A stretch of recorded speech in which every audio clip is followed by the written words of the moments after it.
welcome to the 2016 edition of the North American International Auto Show in Detroit. If you haven't been here for a while, you're in for a pleasant surprise. Almost everything's been moved around. It's an all-new layout here, and Kobo has been expanded.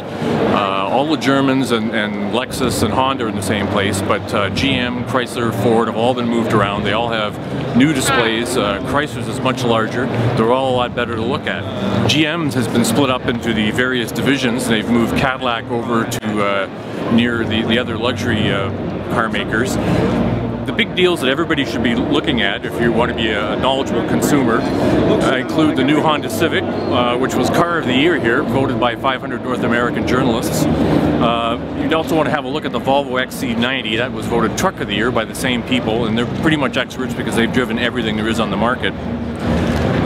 Buick has some uncharacteristically attractive stuff this year, including the new LaCrosse and the new Avista sports car concept, if you like concepts. If you do like concepts, Audi has dropped quite a concept, the H-Bomb. It's a hydrogen concept car that's supposed to run on an alternative fuel that it'll be around in the future, but not for a very long time.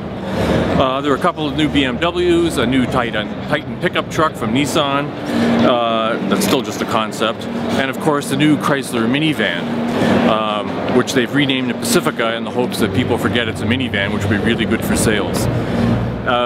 The new minivan not only looks a whole lot better than the old one, but it promises to drive and handle a heck of a lot better, says Reed Bigland, who is the Canadian head of sales for FCA worldwide. Now the old one was around for 8 years, which is like 100 years in dog years. The new one has a new rear independent suspension and a 9-speed transmission. And if you don't know much about cars, that means it goes really fast, it uses less gas, and it'll go around corners like a sports car, or so Reed Bigland says.